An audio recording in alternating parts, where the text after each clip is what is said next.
para tu vida o ajustes necesarios. Hablamos sobre la historia de Eliseo, sobre cómo Dios le llamó a salir de la cueva después de que él había enfrentado a los 450 profetas de Baal y los 450 profetas de Acera. Él había vencido, había derrotado. Sin embargo, él entra en un momento de depresión, de tristeza profunda, porque su vida se ve amenazada a causa de una sentencia que dictamina la reina en ese momento. Y dice: así como él hizo con los profetas de Baal y de Acera, así voy a hacer yo. Yo lo voy a matar, lo voy a aniquilar, voy a acabar con su vida. Pero Dios, hermanos, escuchen bien, aunque ella planeaba acabar con la vida de Elías, todavía Dios tenía planes grandes para su vida. Ahora, no importa si el mundo ya determinó sentencia sobre ti, Dios todavía quiere usarte. Amén. Bueno, de repente tú eres de los que jugando fútbol ibas a ser el jugador exitoso que iba a sacar al Melgar de la pobre racha en la que va sin ganar campeonatos, pero te amolaste la rodilla y el entrenador dijo: tú ya no sirves, mira, el mundo ya te desechó, pero Dios todavía tiene planes. Amén. A lo mejor tú eres de los que de repente estabas muy bien en la universidad y por cualquier razón dejaste la carrera trunca y aquellos profesores académicos dijeron: tú ya no sirves, no la puedes hacer para nada, pero Dios todavía tiene planes. Amén. Probablemente has tenido problemas en tu matrimonio y ya todos dijeron: ese matrimonio no se va a salvar, ya no hay razón de ser, esa pareja no tiene futuro, pero Dios todavía tiene planes. Amén. Pero para que se puedan cumplir esos planes, necesitas hacer los ajustes necesarios. Dios le dice a Elías: ya que estás aquí en la cueva, escúchame, quiero que salgas de la cueva. Dentro de la cueva no me sirves. Dentro de tu depresión no me eres útil. Yo quiero que unjas todavía a un par de personas, dentro de ellos Eliseo, quien va a suplirte, quien va a llevar un gran ministerio de milagros. Pero aquí en la cueva no se puede. Escucha, yo no voy a traer a Eliseo aquí a la cueva. Tú tienes que salir de la cueva. ¿Estamos acá, hermanos? Amén. Dios quiere hacer todavía cosas grandes en tu vida, pero tú necesitas moverte a lo que Él dice que tienes que hacer. Punto. Amén. Alrededor de la Biblia vamos a ver esto. Entonces, mira, ahora vamos a ver al personaje que va a secundar a Elías, primer libro de Reyes 19, versículo 19 en adelante. Vamos a ponernos de pie. Primer libro de Reyes, capítulo 19, versículo 19 en adelante. Dice: partiendo de allí, o sea, Elías halló a Eliseo, hijo de Afat. Recuerda, Dios le ha dicho: tú lo vas a ungir para que tome tu lugar, que araba con 12 yuntas delante de sí. Esto es bastante ganado, hermanos, 12 yuntas. Multiplícalo por 2, son bastantes güeyes aquí. Y luego dice: él tenía la última, y pasando a Elías por delante de él, echó sobre su manto, entonces dejando él los bueyes, vino corriendo a Elías y dijo: te ruego que me dejes besar a mi padre y a mi madre, y luego te seguiré. Y él dijo: ve, vuelve. ¿Qué te he hecho yo? Mira, el problema no es conmigo, el que te llamó es Dios. Amén. Es lo que dice aquí. Mira, a mí no me pidas permiso. Yo hice lo que Dios me dijo que hiciera. Yo ya vine a ungirte, ya vine a poner el manto sobre ti. Si tú quieres, vuelve, pero no te olvides que todavía hay planes. Dice: y se volvió y tomó un par de bueyes, los mató con el arado de los bueyes, cocinó la carne, la dio al pueblo para que comiese. Después se levantó y se fue tras Elías y le servía. Eliseo, hermanos, hizo los ajustes necesarios para servir a Dios. Vamos a orar. Dios, le pido que por favor nos lleve a través de las diferentes historias que vamos a ver para poder entender cómo tenemos que ajustar nuestra vida a su plan. Mi Dios, no hay aquí escape ni objeción, solamente está hacer lo que tú dices o revelarnos ante tu propósito. Y de manera indómita, Señor, querernos desligar del propósito que tienes para nuestras vidas. En el nombre de Jesús. Amén. Dios tiene un plan específico, personal, puede tomar su lugar para cada uno de nosotros. No, Dios no quiere que todos sean misioneros, Dios no desea que todos sean pastores, pero sí, según Efesios capítulo 4, como vimos la semana, Él desea que todo cristiano sea más a la imagen de Cristo. Amén. Hay un montón de pastores, o habemos, me incluyo yo, que tenemos iglesias, pero no somos más a la imagen de Jesús.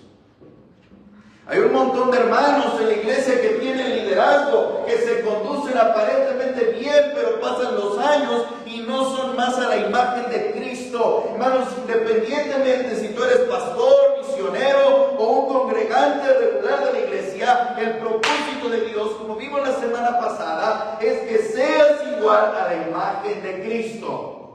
Esto es un ajuste que Dios quiere para todos nosotros. ¿Estamos de acuerdo? Ahora bien, dentro de ese plan de santificación, Dios tiene propósitos especiales para tu vida. En mi caso, es ser misionero y pastor de esta iglesia. En el tuyo probablemente es que en el lugar donde estás trabajando o estudiando sea sal y luz. Algunos de ustedes van a ser llamados a dejar sus carreras como Eliseo. Eliseo, hermanos, dejó su carrera agrícola y para sellar este compromiso se deshace de todo aquello que pudo haber hecho que se regresara a trabajar al mismo lugar. ¿Sabe cuál es el problema por el cual no cumplimos el propósito de Dios? Que seguimos arrastrando las cosas que nos atan a este mundo. Estaba escuchando una entrevista con Antonio Banderas. ¿Conoce este famoso actor? Del Zorro. Fíjese lo que estaba diciendo Antonio Banderas en esta entrevista. Dijo: yo no entiendo a la gente que atesora tantas cosas a manera faraónica. Usa esa palabra, a manera faraónica. Y explica, los faraones de Egipto juntaban tesoros, reliquias a través de los años y un día se morían, los enterraban con ellas, pensando que eso era su legado por la eternidad. Y dice este hombre: ese no es mi legado es hacer un teatro en España. Escuchen lo que este hombre está diciendo, hermanos. No se quiere llevar nada para la tumba, quiere dejar algo para su país. No sé si estamos acá, hermanos. Muchos de nosotros trabajamos para dejar algo, para llevarnos a la tumba, reconocimiento, pero ¿qué estás haciendo por tus próximas generaciones? Eliseo se está quitando todo aquello que lo ata a su vida pasada.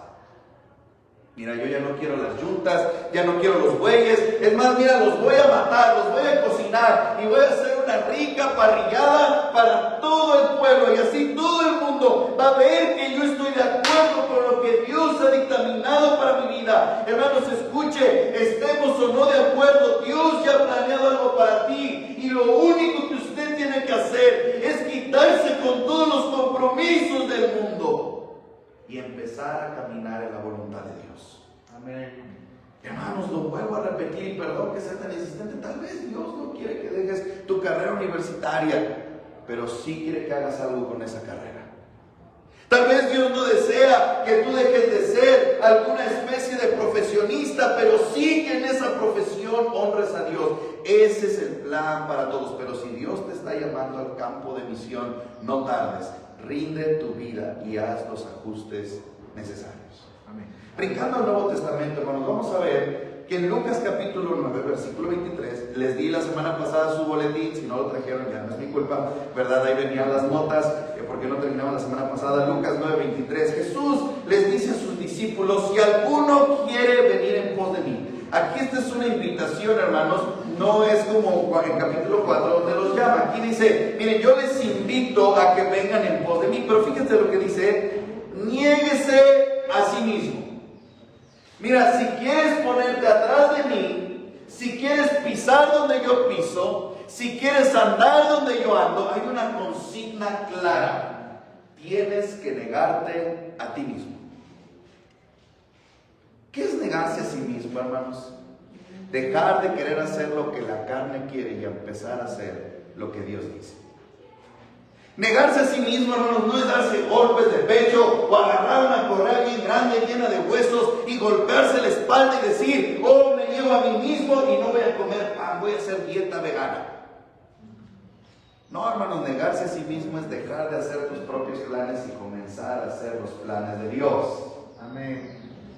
¿Recuerdas en Éxodo? Dios llama a un hombre llamado Bezaleel para que construya el arca y todo lo que tenía que ver con el tabernáculo de Dios. Escucha, Dios no le dijo a Bezaleel: deja de ser constructor, deja de ser artesano. Más bien, todo lo que aprendiste en Egipto de ser artesano, de ser constructor, consagra a la construcción de mi templo. Oh, mis amados hermanos, Dios nos ha dado capacidades, cualidades, talentos, y quiere que los usemos. Niégate a ti mismo, deja de usarlos para tus propios planes y úsalo para los planes de Dios.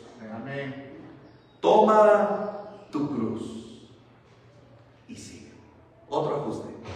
Toma tu cruz, y dice el texto, cada día.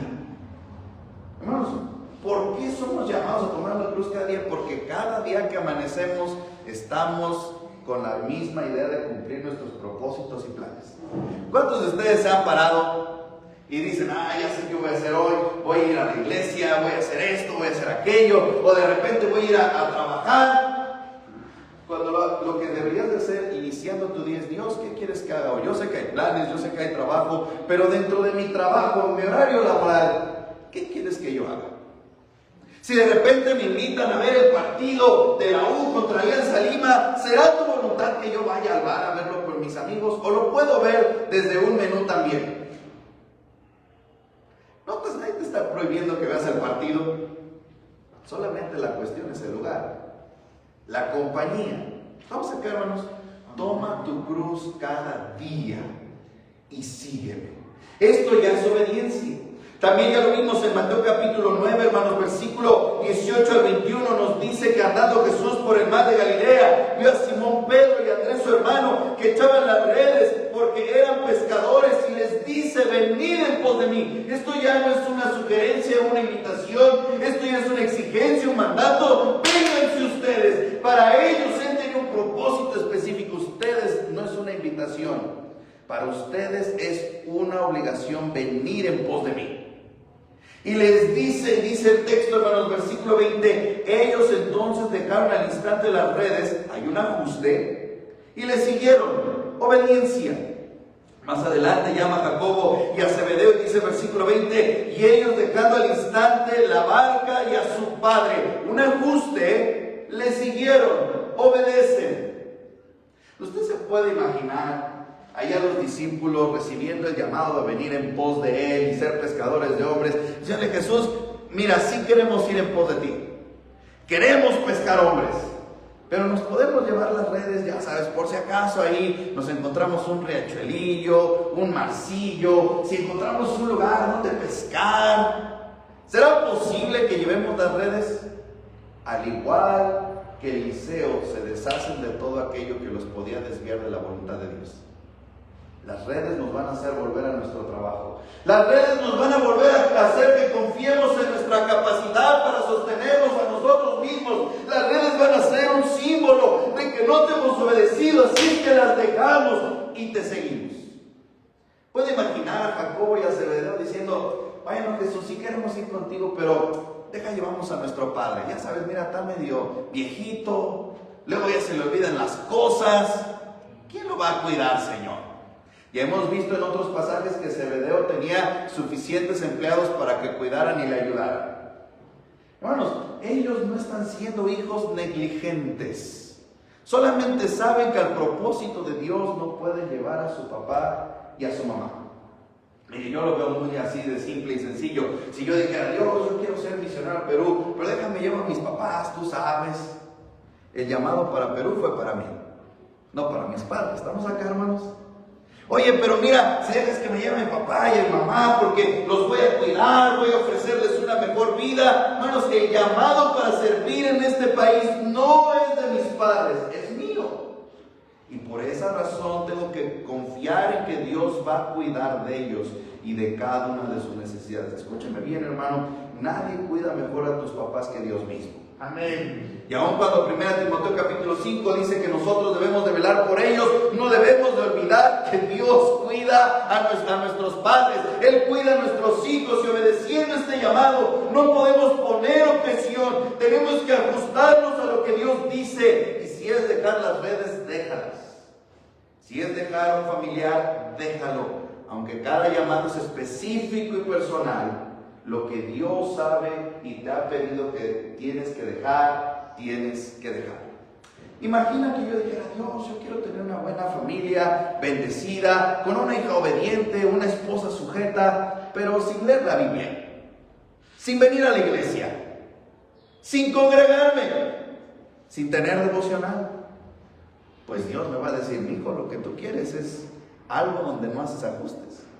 Bueno, Dios, yo quisiera que esta iglesia se llenara y que pudiéramos ver más personas nuevas y más bautizos, pero ¿se podrá sin salir a predicar? ¿Será posible que veamos esto sin imprimir folletos, invitar personas? Imagine que yo dijera: oh Dios, dame una vida donde venzo el pecado, donde yo no vuelvo a caer en tentación, pero sigo frecuentando los mismos lugares pecaminosos, sigo juntándome con los mismos amigos que me desvían de la santidad, sigo frecuentando a aquellas personas que no me incitan a la santidad, sigo yendo a fiestas donde proponen cosas inmorales, converso cosas pecaminosas. Dios, por favor, dame una vida santa, pero todavía con mi vida pecaminosa. No se puede, hermanos. Tú tienes que venir a Dios con todo lo que te ha pedido que entregues para hacer su voluntad. Los ajustes son necesarios, requeridos, porque cuando nosotros queremos hacer el propósito de Dios, es importante que entendamos quién es Él. Escúchanos, vamos a entrar ya para terminar el día de hoy este sermón. Escúchame lo siguiente: cada vez que el apóstol Pablo quiere animar a las iglesias del Nuevo Testamento a hacer la voluntad de Dios, siempre usa el ejemplo de Cristo. Cristo no pudo haber sido parte de la obra redentora de Dios en la cruz si se queda en el cielo. ¿Estamos acá? Él tuvo que venir a este mundo, hizo los ajustes necesarios, se encarnó en una persona, vivió durante 33 años y fue crucificado. Él no mandó ni un ángel. Él no podía seguir gozando del honor y la gloria que tenía en el cielo si quería venir a sufrir, ser escupido, humillado, golpeado por nosotros.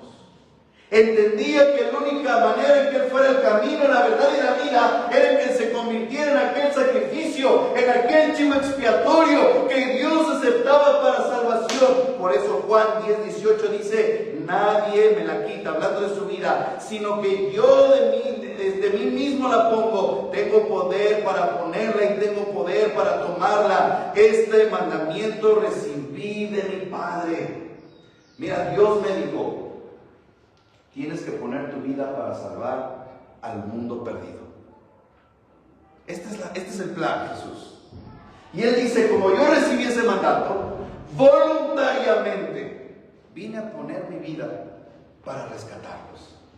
Nadie me obligó. ¿Saben cuál es el problema hoy en día?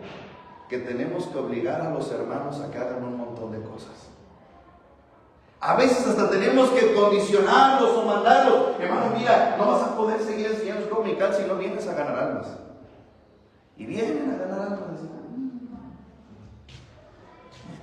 Es que el pastor dijo que si no me quita de la escuela dominical. Hermano, si no das a misiones, si no diezmas, no vas a poder ser líder de la iglesia. Nada más doy a misiones porque el pastor dijo que si no damos a misiones me va a quitar mi lugar en el liderazgo.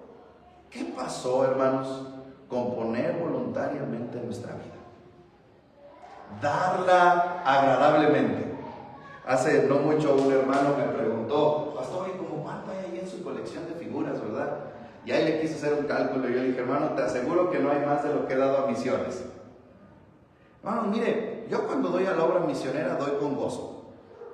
Cuando, hermanos, doy mi diezmo, doy con gozo. Cuando testifico a una persona, lo doy con gozo. Y no es porque soy pastor ni mejor cristiano, sino que he entendido que tengo que poner mi vida porque Él la puso primero por mí. Y nadie lo obligó, lo hizo porque sabía que solo así podía salvarme. Oh, mis amados, cuánto justificamos la desobediencia. Pero bueno, sigamos adelante, porque como es mi segundo sermón del año, quiero decirles estas cosas. Jesús, hermanos, bueno, Pablo nos muestra cómo Jesús hizo los ajustes necesarios para sacrificar. Segunda a los Corintios rápido. Este texto ya lo hemos leído varias veces, pero mira el capítulo 8, 2 Corintios capítulo 8, hablando de aquella ofrenda que tienen que levantar para ayudar a los hermanos en Jerusalén. Les dice ahí, hermanos, 2 Corintios en el capítulo 8, hermanos, versículo 1 dice: así mismo, hermanos, os sabemos saber la gracia de Dios que ha dado a las iglesias de Macedonia. Mira, aquí Pablo les va a empezar a contar cómo la iglesia de Macedonia dio sacrificialmente para que Pablo pudiera llevar una ofrenda para los santos. Ahora, cuando tú lees Hechos 18 y también 2 Corintios capítulo 11, te vas a dar cuenta que la iglesia de Macedonia no solamente ayudaba a los pobres, sino sostenía el ministerio del apóstol Pablo. Cuando él está predicando en Corinto, y dice el texto, Hechos capítulo 4, que estaba entregado de toda la predicación, viene Timoteo con otro hermano más y le entregan la ofrenda que han mandado los de Macedonia. Hermanos, los de Macedonia eran generosos.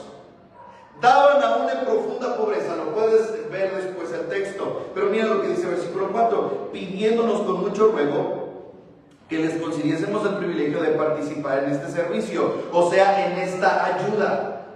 Nadie los forzó a ayudar a los hermanos de Jerusalén. Ellos con ruegos dicen: Pablo, acepta la ofrenda. Pablo, no es mucho, pero mira, ahí te va. Versículo 5, no como lo esperábamos, mira, sino que asimismo se dieron primeramente ¿a quién? Al Señor y luego a nosotros por la voluntad de Dios. 6, de manera que exhortamos a Tito para que tal como comenzó antes asimismo acabe también entre vosotros. Esta obra de gracia, esa palabra gracia se traduce como donativo. Mira lo que dice en el versículo 7: por tanto, como en todo abundáis en fe, en palabra, en ciencia, en toda solicitud, en vuestro amor para con nosotros, abunda también en este donativo o en esta gracia. Así como dicen que nos aman, den. Ahora, el ejemplo de los de Macedonia a lo mejor no era suficiente para que se animaran los hermanos a dar.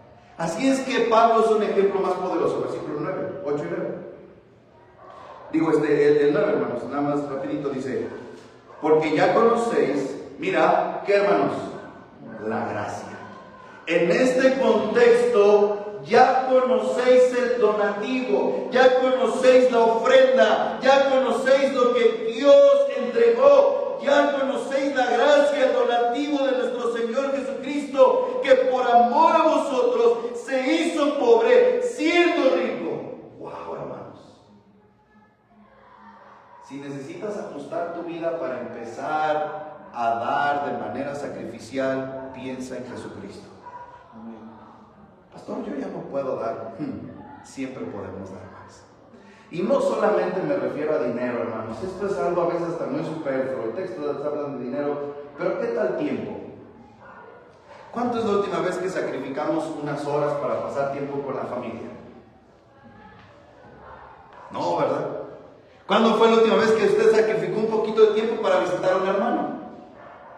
No, pastor, es que eso de las visitas lo tienen que hacer los líderes. Yo ya estoy muy ocupado. Hermanos, ¿de verdad? Mira, yo no quiero pedir tu ubicación de GPS, pero si tuviéramos acceso a ella, me daría cuenta que mucho del tiempo que pasas de repente es frente al televisor.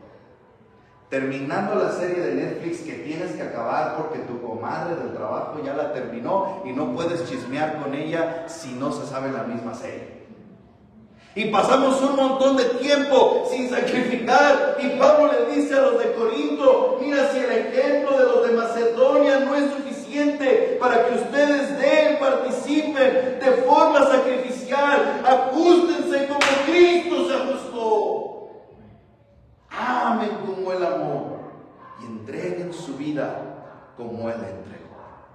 Oh, mis amados hermanos, si el ejemplo de otra iglesia no te anima a servir a Dios, pues que sea de Cristo. Amén. Que sea Jesús. Número 2, hermanos. Pablo usa el ejemplo de Cristo para mostrarnos qué ajustes hacer para servir. Vamos a Filipenses. Filipenses, hermanos, capítulo 4. Filipenses en el capítulo 4, hermanos. Aquí está pasando un problema porque en Filipenses capítulo 4 es una iglesia con muchos problemas. Hay unas hermanas que se andan peleando. El apóstol Pablo incluso escribe para ellas porque hay falta de armonía en esta iglesia. Filipenses capítulo 4 versículo 2 dice: ruego a Evodia y a Síntique que sean del mismo sentir en el Señor. Mira, hay algo que ya no hace que tengan el mismo sentir, el mismo deseo, el mismo propósito. Todos aquí, hermanos, tenemos diferentes actitudes y cualidades. ¿Estamos de acuerdo? Hace rato les decía que cuando vino el hermano Lisandro, nos llevó, hermanos, él tiene cualidades para eso, ¿verdad? Nos hizo poner palos, agujeramos cosas y ahí se levantó el techo de manera provisional. Él tiene ese talento y yo nada más tengo el talento de mandar, hermanos, ese me sale muy bien. Haz esto, haz aquello, haz el otro. Pero ¿saben qué? Teníamos un mismo propósito: que el agua ya no se metiera a este lugar. ¿Estamos acá? Hermano, a lo mejor tú dices: yo no puedo ser del mismo sentir porque no sé lo mismo que él. No se trata que sepas lo mismo que él, sino que tengas el mismo objetivo que él. Del mismo sentir. Queremos llegar al mismo lugar, queremos cumplir el mismo objetivo, queremos que el mundo sea salvo. Y si de repente mi ofrenda no es de la misma cantidad que aquel, no importa, porque en el mismo sentir yo quiero que Huánuco sea salvo, que Venezuela sea salvo, que Perú sea salvo, y voy a invertir mi dinero, mi tiempo, mi esfuerzo. En esta iglesia con tantos problemas y debilidad y orgullo, mira Filipenses capítulo 2, Filipenses 2, hermanos, bien rapidito. Ahí vemos que dice: nada hagáis por contienda o por vanagloria. ¿Qué hacían estos hermanos? Había rivalidad de orgullo. Mira, cuando hago algo, nadie limpia las sillas como yo las limpio. Vea, pastor, hasta parecen lustraditas, brillan nada más. Nada hagáis por contienda, por pelear con otros. Hacemos clubes bíblicos continuamente al año. A ver, ¿quién tiene el club más grande, pastor? ¿Quién ofrece las mejores promociones? ¿Quién trae más niños?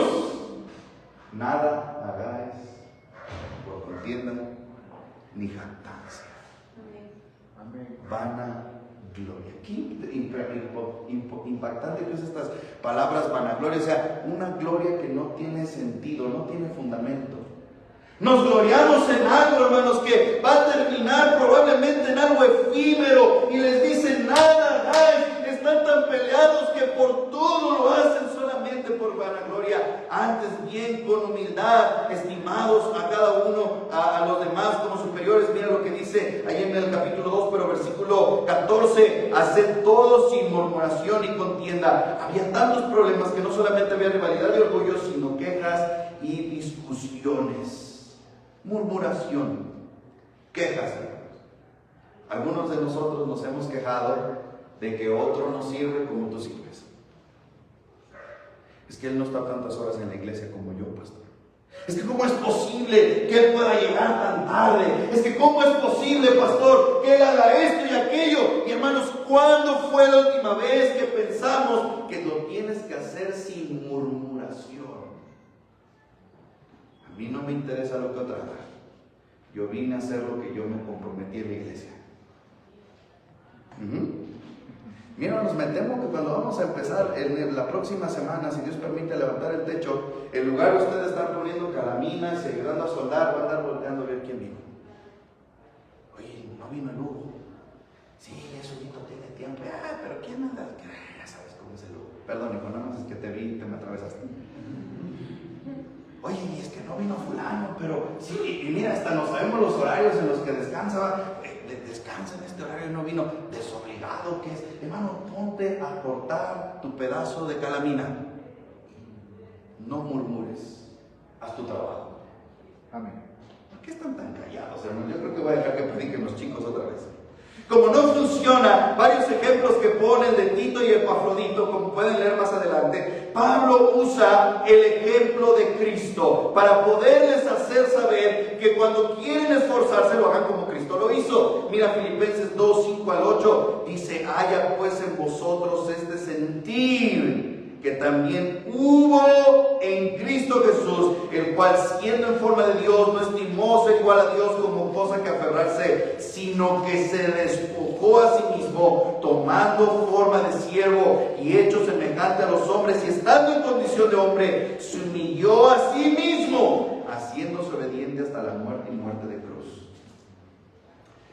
Dice Pablo, mira, si ustedes siguen peleándose, si ustedes siguen jactándose, si ustedes siguen murmurando y no les basta el ejemplo de Timoteo, tengo un ejemplo mejor, el de Cristo, que aun siendo Dios, se despojó a sí mismo. En estas semanas hice una pregunta a un joven de nuestra iglesia: si tú hubieras sido un personaje de la Biblia, ¿quién te hubiera gustado ser? Y uno que no va a decir su nombre, porque de repente le van a atinar quién es, dijo: a mí me hubiera gustado ser Dios. Casi le agarramos allá metralletas y lo acuchillamos, ¿verdad? Porque quiere ser Dios. Obvio, estamos hablando de otro personaje de la Biblia, mijo, le tuvimos que explicar al muchachón, ¿verdad? Pero sabe que si uno de nosotros hubiera sido Dios, en nuestra naturaleza, hermanos, carnal, sería imposible, pero si tú hubieras sido Dios con toda esa carnota que tienes, no hubieras dejado el cielo. Honestamente. No, hombre, y más sabiendo el propósito, me van a golpear, me van a clavar, me van a azotar, me van a poner una corona de espinas. Mira, aquí estamos bien, que se vayan al infierno, total, no hay problema. ¿Quién pecó, Señor? ¿Quién comió? Pues se va, que se pudran en el infierno. Pero Cristo, hermanos, no estimó ser igual a Dios. ¿Qué tengo que hacer, Padre, para salvar a esta humanidad perdida que pecó deliberadamente? Hijo, tienes que dejar los ángeles, la adoración, tienes que dejar el cielo, ir a nacer un pesebre. Con una familia pobre, no tan pobre, los carpinteros ganaban bien. Y tienes que esperar unos 33 años. Cuando llegues al tiempo de tu ministerio, vas a llamar a un Pedro que es socarrón, un Judas que te va a traicionar, un Tomás que es bien incrédulo, a Juan y su hermano que quieren quemar a medio mundo cuando no predican lo mismo que ellos. Vas a batallar con estos discípulos y el último día, mira, por si acaso, vas a estar cenando, echándote aquí tu última cena, te van a traicionar. ¿Eso se necesita para salvarlos? Va que va. Un buen peruano diría, queda. Vamos. Jesús lo hizo, hermanos. ¿Por qué tanta murmuración entre nosotros? ¿Quién viene, quién no viene, quién hace, quién no hace? Tanta queja. Ay, es que ya va a venir muchas veces. Es que ya hicimos esto un montón de veces. ¿Por qué tanta queja? Número 3, porque quiero que se vayan contentos a su casa. Que Pablo, hermanos, usa el ejemplo de los ajustes de Cristo y nos muestra que Cristo hizo los ajustes necesarios para sufrir. Timoteo, hermanos, 2 Timoteo, más adelantito, 2 Timoteo, hermanos. 2 Timoteo. Timoteo, hermanos, está en una situación depresiva, en una situación donde se siente triste, conmovido, compungido de espíritu, sin ganas de seguir sirviendo. 2 Timoteo 1:8, porque no nos ha dado Dios espíritu de cobardía, sino de poder, de amor y de dominio propio. Le dice, mira, ya no tengas miedo. Recuerda que Dios te ha dado este espíritu. Pero mira lo que dice el versículo 8, por tanto, no te avergüences. Ahora viene vergüenza sobre él de dar testimonio de nuestro Señor Jesucristo ni de mi precio suyo. Muchos tratan de especular por qué Timoteo se sentía mal. Algunos dicen que estaba tan cargado con las presiones del ministerio, que había hermanos que no se querían sujetar. Según el contexto de la carta, había ancianos haciendo lo que querían. Así es que él dice, ya basta, ya no quiero seguir. Y luego, dado a esto, aprisionan a su mentor, a su maestro. Hermanos, ¿cuántos de ustedes están tristes cuando les pasa algo a alguien que admiran? A mí sí me da tristeza. Por ejemplo, cuando mataron a Batman, lloré una semana. De repente tú, hermano, te hace llorar que el entrenador que tú admirabas ya no está, o fracasó en el equipo que tú tenías, tu jugador favorito se lesionó, o está en la cárcel. Cualquier cosa de esas te puede desanimar. Pero Pablo le dice a Timoteo en el capítulo 2, versículo 1 al 9. Ahí estamos terminando de la lectura bíblica. Tú pues, hijo mío, esfuérzate en la gracia que es en Cristo Jesús. Mira lo que dice el versículo 3. Tú pues, sufre penalidades como buen soldado de Jesucristo. Mira, Timoteo, ¿qué crees? Estás llamado a una milicia donde todos los que se enrolan son llamados a sufrir. De alguna u otra manera. Donde todos los que se enlistan no están aquí para tener privilegios sobre una comunidad o que les den una casita bien bonita allí en la Alameda de Salaberry. Yo viví cerca de una zona militar, hermanos. Los militares tienen casas, pues usted puede decir, no, pero no son de lujo, pero no pagan rentas, donde yo sé. Entran privada a la zona, hermanos, con seguridad. Pues el soldado de Cristo no va a tener eso. Va a sufrir penalidades. Y le sigue diciendo, hermanos, en el mismo texto, versículo 4, ninguno que milita se enrede en los negocios de esta vida a fin de agradar, a fin de hacer dichoso aquel que nos tomó por soldado. ¿Quién nos tomó por soldados? Cristo. Versículo 5, también el que lucha. La vida cristiana, hermanos, es una pelea. El que lucha, el que guerrea, el que combate. Versículo 6, el labrador, el que se mete a la chacra. Bueno, lo más cercano que yo he llegado a hacer, trabajar en una chacra, fue un día piscar ajo.